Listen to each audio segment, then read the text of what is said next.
লাইফে first time আমি chowmein রান্না করছি আর এটার টেস্ট অনেক অনেক ভালো হয়েছে। তো ভাবলাম সেজন্য আপনাদের সাথেও শেয়ার করে নিই।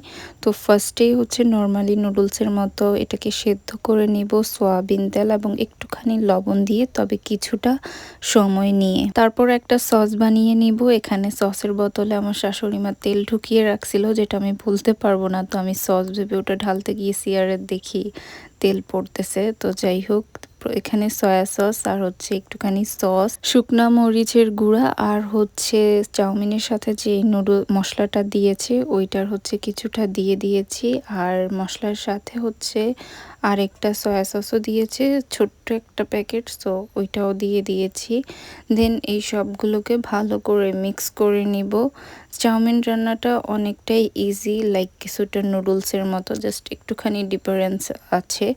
তো এখানে একটা ডিমকে ঝুরা ঝুরা করে ভেজে নিব, সাথে হচ্ছে চিংড়ি মাছও ভেজে নিয়েছি লবণ মরিচ দিয়ে মেখে নিয়ে।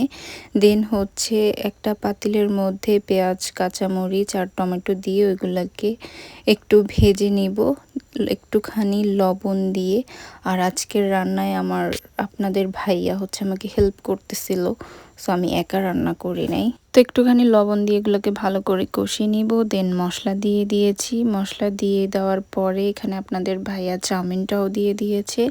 দেন চাউমিনটা একটু নেড়ে চেড়ে নেওয়ার পরে এখানে রেডি করে রাখা যে সসটা ছিল ওইটাও দিয়ে দিব। আর তারপরে হচ্ছে ভেজে রাখা যে ডিম আর চিংড়ি মাছ ছিল ওইটাও দিয়েছি। দেন ভালো করে সবগুলোকে মিক্স করে নিব।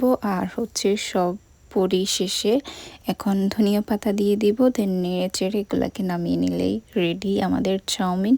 টেস্টটা অনেক অনেক বেশি ভালো হয়েছে। আপনারা কে কিভাবে চাউমিন রান্না করেন সেটা কিন্তু অবশ্যই কমেন্ট করে জানাবেন। আর চাইলে এভাবেও কিন্তু একবার ট্রাই করে দেখতে পারেন, টেস্টটা অনেক ভালো আসবে। তো আজকের মতো এতটুকুই, টাটা বাই বাই, আল্লাহ হাফিজ।